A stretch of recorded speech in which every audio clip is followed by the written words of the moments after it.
Bonsoir à toutes et à tous, je suis ravi d'être parmi vous en ce premier jour de la semaine. Soyez les bienvenus sur Monaco Info. Voici les titres qui seront développés. Le 43e congrès de la Commission internationale pour l'exploration scientifique de la Méditerranée s'est ouvert ce lundi à Palerme en présence du souverain. Nous reviendrons sur un match de rugby où l'ASM s'est imposé dans la douleur, c'est le cas de le dire, face au stade Picénois en Fédéral 2. Nous recevrons le directeur du Rolex Monte Carlo Master à 6 mois de l'événement alors que la billetterie est ouverte, mais également Fabrice Pastor qui nous parlera de sa passion pour le paddle, mais aussi la possibilité pour lui de prendre la gestion, pourquoi pas à l'avenir, du club de foot, le FC Séville. Nous parlerons également de GRS avec les jeunes athlètes de gymnastique rythmique du département qui se sont affrontés ce week-end. Et enfin, nous reviendrons sur le concert de l'Orchestre Philharmonique de Monte Carlo avec le premier hommage de la saison rendu à Shostakovich à l'occasion des 50 ans de sa disparition. Nous nous rendons pour débuter ce journal à Palerme, en Italie, où s'ouvre ce lundi le 43e congrès de la Commission internationale pour l'exploration scientifique de la Méditerranée. Ce rendez-vous réunit des experts de toute la région afin d'aborder les grands enjeux environnementaux de la Méditerranée. Vanessa Dessy, vous êtes justement sur place.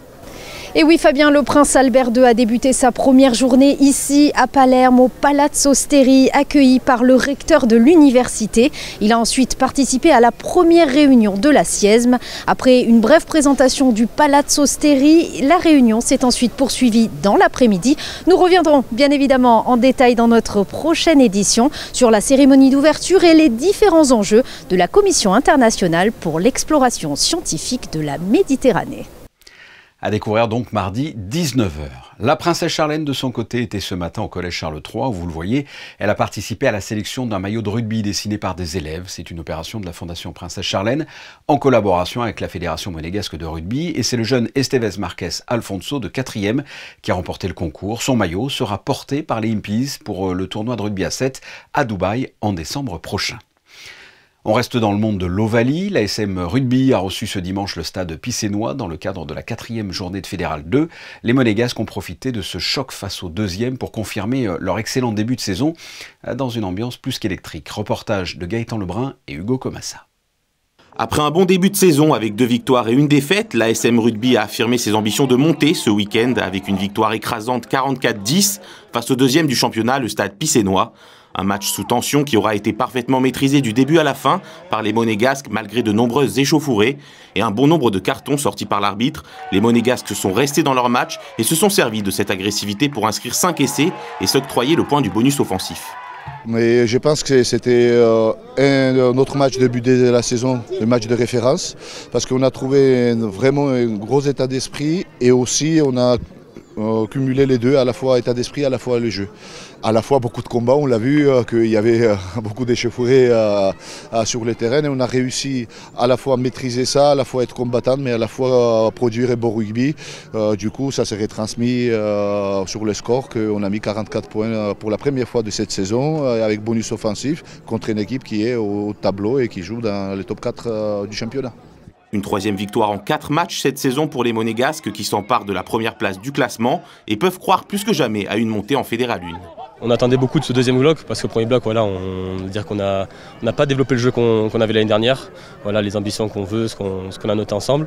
Et vraiment, on attendait beaucoup de ce match, voilà, d'être serré, d'être ensemble, d'être soudés jusqu'au bout. Et c'est ce qui s'est passé. Et donc on était contents de ce match. Les ambitions sont claires. L'objectif, c'est la qualification en Fédéral 1. Donc pour ça, il faut mettre les ingrédients. Et pour le coup, aujourd'hui, on a mis l'ingrédient principal pour nous dans le rugby, c'est-à-dire l'agressivité et le combat.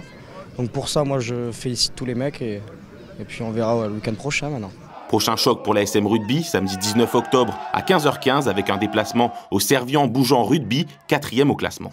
Du 5 au 13 avril, voici les dates du prochain Rolex Monte Carlo Master. La billetterie est désormais ouverte.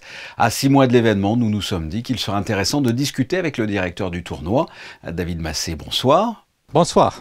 Nous sommes à 6 mois du Rolex Monte Carlo Master. La billetterie est ouverte. Un mot sur les spectateurs. Combien sont-ils chaque année? Qui sont-ils? D'où viennent-ils? Nous avons autour de 150 000 personnes sur place pendant les 9 jours. Ils viennent de France, Monaco bien sûr aussi, d'Italie. On a 33% qui viennent d'Italie avec beaucoup de joueurs italiens qui jouent ici. Donc c'est vraiment un mélange. On est tellement proche à la frontière italienne, mais à la fois aussi France. Donc c'est comme un tournoi entre deux pays. C'est beaucoup trop tôt hein, pour donner des noms, mais comment fait-on pour avoir des têtes de série aussi prestigieuses? Ça se fait tout seul parce que c'est Monaco, ou il faut aller chercher les joueurs? Non, on compte sur les meilleurs joueurs chaque année. C'est vraiment compétitif, donc c'est un classement. Le classement est établi le 12 mars, donc avant ça on ne sait pas qui va jouer, mais on compte surtout les top 30 au monde. Toujours les meilleurs au monde. On l'a appris hein, cette semaine, Rafael Nadal prend sa retraite. Bon, on est triste. Hein. Qu'est-ce que représente pour vous ce joueur? C'était un monstre vivant, Nadal. Oui, il est incroyable comme joueur de tennis, avec une carrière magnifique. Ici à Monaco, il a gagné 11 fois, 12 fois si on compte de double aussi. Donc c'est vraiment un master de notre tournoi. En prenant en compte qu'il a gagné plus de 92% de ses matchs ici. Donc c'est incroyable. Déjà de penser qu'il a joué 17 fois à notre tournoi. Il faut imaginer que c'est très difficile de maintenir le classement pendant les 17 ans. Donc c'est vraiment... Et on pense que le prochain joueur a gagné 3 fois le titre. Donc c'est vraiment un défi incroyable à peut-être jamais répéter. Exact, exact. Comment va-t-on vivre d'ailleurs sans Nadal, sans Federer? On peut arriver à vivre quand on aime le tennis? Oui, alors moi j'ai commencé mon carrière en tennis en 2001. Et tout le monde disait qu'est-ce qu'on va faire sans Andre Agassi, Pete Sampras. Et tout le monde était très inquiet. On voit que le tennis crée des stars. Il faut juste donner un peu de temps. Et moi, je suis très confiant qu'on va avoir des saisons devant nous avec de grands joueurs qui vont gagner de gros titres comme ici à Monaco. Il y a beaucoup de talent aussi. Donc, moi, je ne suis pas inquiet du tout pour le futur. Mais qui sont-ils alors? Qui pourrait comme ça remplacer des joueurs de la trempe de Nadal et Federer? À part peut-être Novak Djokovic, hein, mais il faut reconnaître qu'il est lui aussi plus sur la fin de sa carrière qu'au début. Qui pourrait les remplacer, ces joueurs aussi brillants?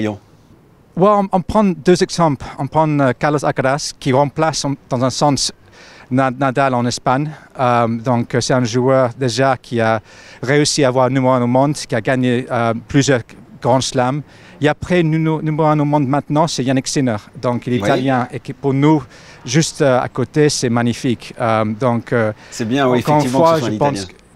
Oui, il ne faut pas aussi oublier qu'on a Stefanos Tsitsipas qui vient de gagner son 3e titre ici en avril. Et derrière ça, il y a beaucoup de joueurs de grande qualité. Est-ce qu'il va y avoir des changements, des évolutions en ce qui concerne le tournoi ou les infrastructures pour la prochaine édition?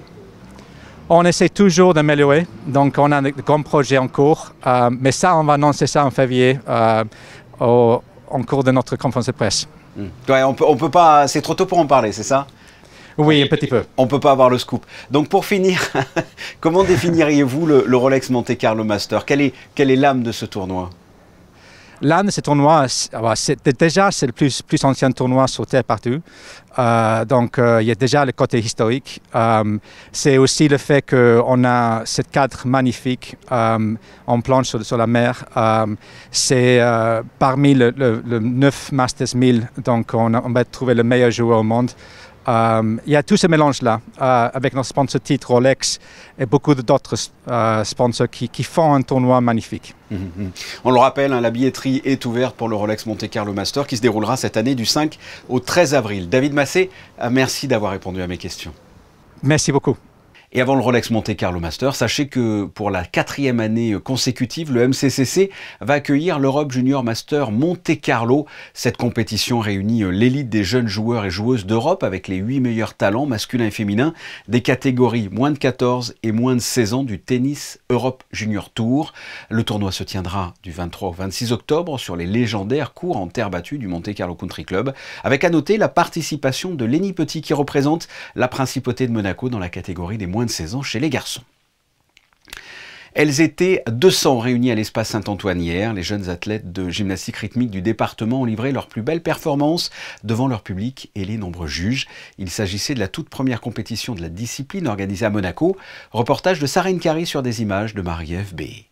En coulisses, la pression monte pour les gymnastes. Après des mois de préparation, elles n'ont que quelques minutes pour donner le meilleur d'elles-mêmes et espérer décrocher une place sur le podium. En face d'elle, une trentaine de juges examinent chaque détail de leurs prestations. Il y a l'exécution, qui sont toutes les petites fautes techniques de corporel et à l'engin. Il y a l'artistique, donc tout ce qui est expression corporelle, expression du visage et tout ce qui englobe l'artistique. Il y a la DA, qui en fait ça s'appelle des maîtrises, c'est des manipulations d'engins sur le corps. Et la DB, c'est pareil, c'est toutes les sauts, les équilibres, les pivots. Et on rajoute des critères comme entre les jambes, sans les mains, au sol, allongé au sol. Voilà. On a tellement travaillé depuis des années et le plus difficile c'est juste de se concentrer pendant 7 minutes 30 et de tout donner et ne pas se déconcentrer du coup. Oui, le plus dur c'est de gérer le stress en fait parce qu'on s'entraîne tellement pour ça qu'on a envie de bien faire et quand ça réussit pas forcément, c'est sûr qu'on est un peu déçu mais on travaille tous les jours pour ça, pour s'améliorer donc voilà. Je crois que c'est le stress qui nous fait rater en fait. Ouais. C'est le plus problématique. Oui, c'est sûr. Les 4 jeunes filles font partie du club monégasque et ont été présélectionnées pour les Jeux des petits États d'Europe. Organisés à Andorre en mai prochain, c'est la première fois que Monaco y sera représenté. En fait, cette compétition, c'est l'aboutissement, on va dire, d'une carrière sportive parce que on va faire nos études, donc bientôt il va falloir arrêter, il va falloir faire des choix. Et c'est vraiment l'aboutissement d'un chemin parcouru, quoi. Et donc c'est ça qui est beau. Pour l'heure, les jeunes du club monégasque savourent leurs résultats et les félicitations. Charline et Macha ont décroché l'or dans leur catégorie, National A 16-17 ans et National A 18 ans et plus, qui sont les plus hautes catégories de la fédération. Bravo à elles. Dans un autre domaine, des représentants monégasques se sont illustrés au championnat du monde de biathlon et de triathlon à Port Saïd en Égypte.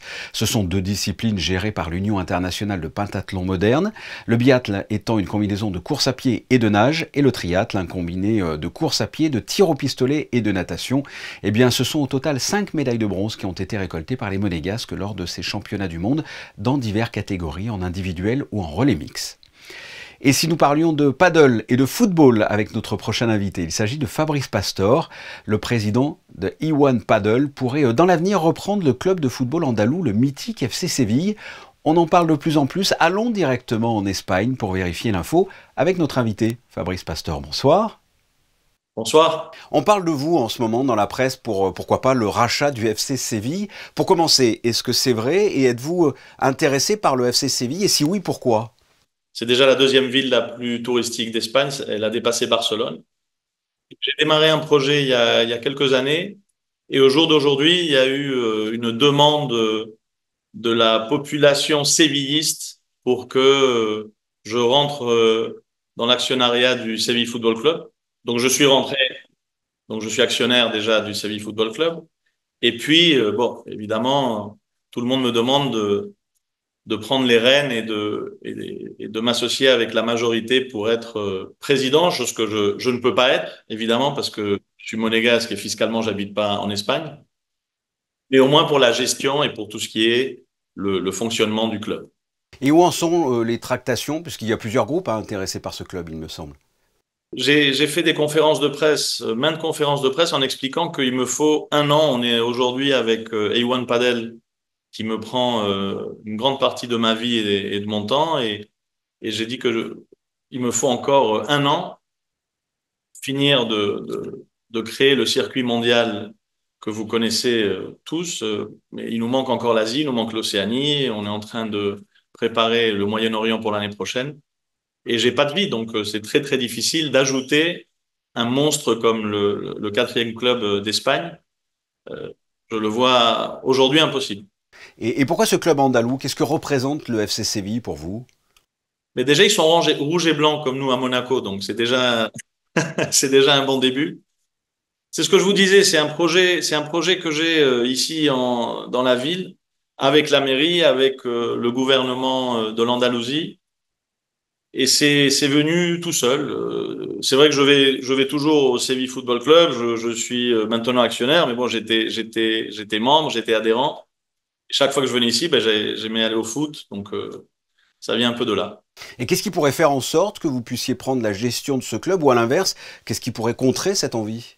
Je pense que d'ici un an, on saura si on a tous les continents pour le padel mondial.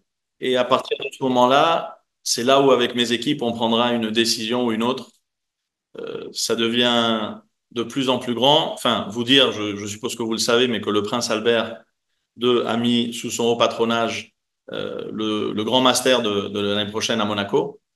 On devient quelque chose de beaucoup plus important. Et comme lui, il y a beaucoup d'acteurs mondialement importants qui sont en train de pousser pour avoir des masters, des grands masters, et qu'on soit placé dans le monde. Et ajouter aujourd'hui le FC Séville, je crois que c'est difficile. Je crois que c'est très difficile. Oui. En 98, un film est sorti, Je règle mon pas sur le pas de mon père. Vous êtes le fils de Michel Pastor qui détenait au début des années 2000 l'AS Monaco. Est-ce que c'est un hommage finalement que de vouloir gérer un club aussi prestigieux que le FC Séville? Écoutez, je crois qu'on a eu dans la famille le meilleur exemple possible. Je crois que papa a fait quelque chose d'inouï et qui a créé ce qu'aujourd'hui, en continuité, est l'AS Monaco. Donc, pourquoi pas? Vous l'avez dit, hein, vous êtes un passionné donc de paddle. Donc on est bien d'accord que si vous devenez gérant majoritaire du FC Séville, vous continuerez à vous intéresser à ce sport. Hein. Ah oui, sans doute. Ah oui, oui. Je suis président fondateur et Monte Carlo International Sport. Donc à la fin, je dis toujours, hein, c'est un circuit monégasque mondial. Donc ça n'a jamais existé. Qu'à Monaco, on est un circuit mondial, on peut avoir des sports, on peut avoir des clubs, mais avoir un sport, ça devient quelque chose de très différent. Et oui, bien sûr, la continuité du padel est assurée. Ça, on ne touchera rien. Mes enfants, deux de mes filles sont les copropriétaires de E1 Padel. Et je crois que le circuit maintenant est mondial. On est dans 26 pays. L'année prochaine, on va avoir plus de 34 tournois dans le monde. Donc vous imaginez que ça ne va pas bouger. Et c'est un sport en plus qui prend de plus en plus d'ampleur au niveau des spectateurs et des téléspectateurs, ça plaît de plus en plus, et même au niveau des pratiquants.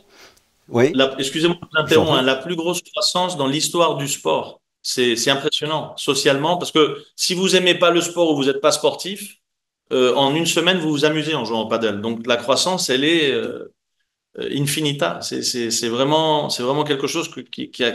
Je crois que c'est jamais arrivé dans le monde du sport. Ouais, c'est vrai que c'est très ludique. Qu'est-ce qui vous plaît, vous, dans le paddle? Pourquoi avoir voulu vous consacrer? Moi, j'étais professionnel du premier circuit.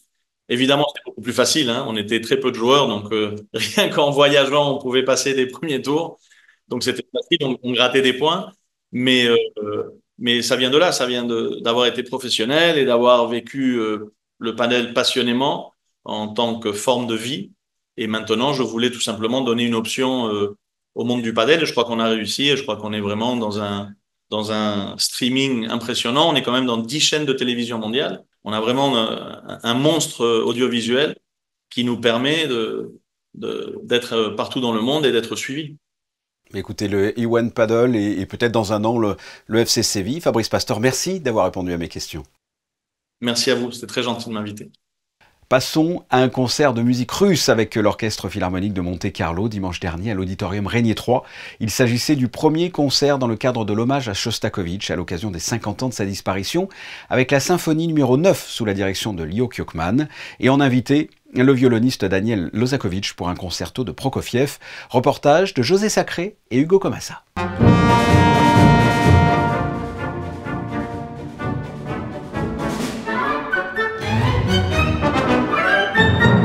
Dans un auditorium Régnier 3 archi-comble, l'Orchestre Philharmonique de Monte Carlo a une fois encore donné le meilleur dans un programme de musique russe sous la direction de Leo Kiokman, directeur musical de l'Orchestre de Macao et chef résident de l'Orchestre Philharmonique de Hong Kong. Oh, it's fantastic comeback this week with the orchestra. You know, we had many fantastic concerts before, and so I'm just very happy to be here to work this week in this really, I would say, very amazing program that is so heavy in some way, but also so diverse in characters, full of characters this tonight.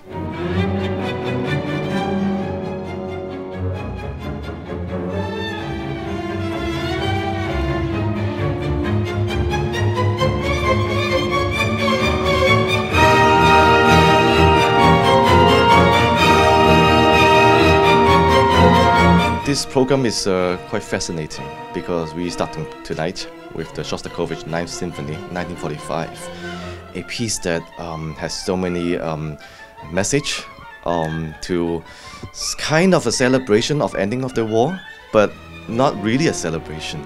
So it's so makes a message.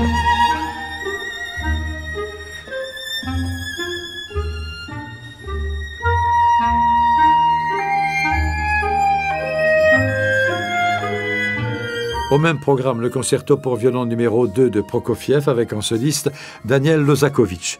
Daniel Lozakovitch a véritablement ensorcelé le public qui l'a acclamé. Daniel Lozakovitch, en retour, lui a offert 2 bis très applaudis.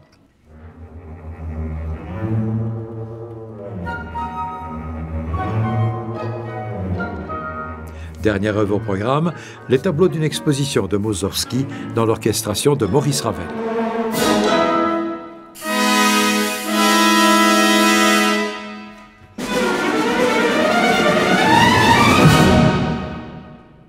L'association Happy End Monaco a organisé un événement exceptionnel à la Rascasse pour un art de vivre ensemble. Au programme, une vente aux enchères d'œuvres d'art et une vente des œuvres de l'artiste Stéphane Cypre. L'objectif, soutenir le handicap. Un reportage de Christine Petit-Homel et Camille Caloni. Face aux faibles perspectives de vie et de participation sociale des personnes en situation de handicap, l'association Happy End est née en France et à Monaco il y a quelques années de cela. Inadaptation des logements, insuffisance des moyens de transport, faible structure d'accueil avec des délais extrêmement longs pour les intégrer. Face à ce terrible constat, l'association milite pour un art de vivre ensemble et s'est fixée pour mission de sensibiliser le grand public à cette problématique par diverses actions et surtout de faire changer le regard sur la différence. On a lancé l'association depuis une dizaine d'années.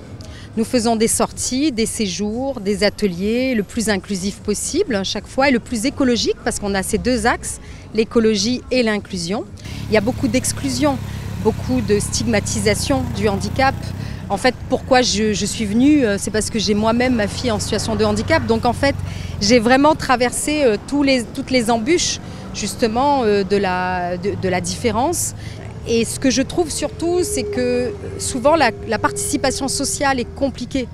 Il y a déjà l'accessibilité. Souvent, on pense que l'accessibilité, c'est juste la manière d'arriver à un endroit. Mais ce n'est pas que ça, l'accessibilité, c'est beaucoup plus large. C'est l'utilisabilité des lieux. C'est aussi la bonne réceptivité sociale. Donc il n'y a pas que l'accès physique. Il y a la solidarité, parce que c'est bien beau d'arriver à un endroit, mais si vous ne pouvez pas utiliser l'espace, si vous n'avez pas l'aide qu'il faut pour vous aider, etc., pour vous accompagner, c'est compliqué. Favoriser la solidarité tout en encourageant l'autonomie, allier l'inclusion et l'écologie, telles sont les missions, vous l'aurez compris, de l'association Happy End qui vise à aider, informer et défendre les droits des personnes en situation de handicap tout en soutenant leurs aidants et leurs familles. Et on vous retrouve, Christina, pour votre rubrique « Ceux qui font Monaco ». Et pour l'occasion, vous êtes sur le Rocher. Qu'est-ce que vous allez nous présenter aujourd'hui ? Aujourd'hui, nous allons vous parler d'un vilain défaut, la gourmandise. La chocolaterie de Monaco vous accueille ici sur le Rocher depuis 1920 déjà. Nous avons rencontré pour vous la maîtresse des lieux. Elle nous raconte son histoire. Et puis, qui a dit d'ailleurs que la gourmandise était un vilain défaut ?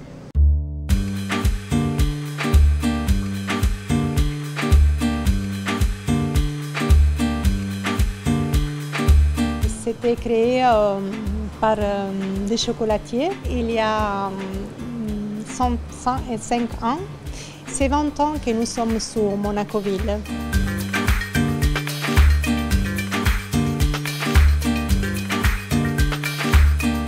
Notre spécialité, c'est les couronnes monégasques et nous avons les chocolats de Monaco que nous l'avons créé pour le mariage de le prince Ranieri et la princesse Grace.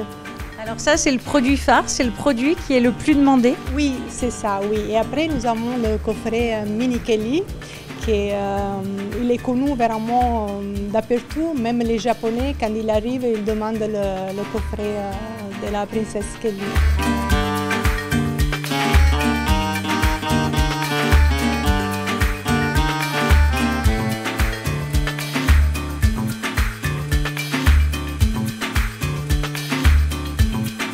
nous avons des pralinés, nous avons des gianduiotti, les truffes, et dans quelques mois, nous avons les macarons aussi, et les dragées aussi.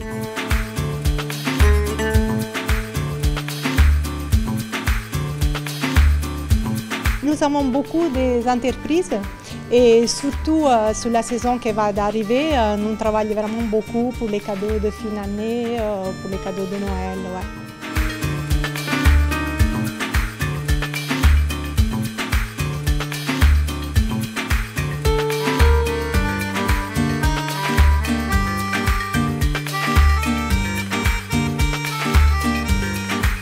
Joseph Bachot a dit « Le chocolat est plutôt que le nectar ou l'ambroisie, la vraie nourriture des dieux ». Alors n'hésitez pas à venir à la chocolaterie de Monaco.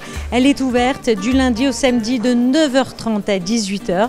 Et vous pouvez même, si vous le souhaitez, prendre un petit café ou un chocolat chaud accompagné, bien sûr, d'une petite gourmandise.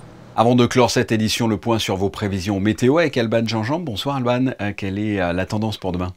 Bonsoir Fabien, bonsoir à tous. Demain, la météo reste fidèle à aujourd'hui en principauté. De nombreux nuages, mais aussi quelques belles éclaircies. Même chose l'après-midi, quelques passages nuageux, parfois denses, mais a priori sans précipitation. Du côté des températures, le thermomètre affichera entre 16 et 21 degrés. Et en ce mardi 15 octobre, pensez à souhaiter une bonne fête aux Thérèses. Merci Alban. Comme le veut la tradition, on se quitte avec les photos de fin de journal. La princesse Charlène est allée à la rencontre d'élèves du collège Charles III pour, comme je l'ai dit précédemment, choisir le maillot que porteront les Impies lors du tournoi de rugby à 7 de Dubaï. Ce sont des photos de Manuel Vitali. On se retrouve pour une nouvelle édition mardi à 19h. Je vous souhaite de passer une excellente soirée sur Monaco Info. Au revoir.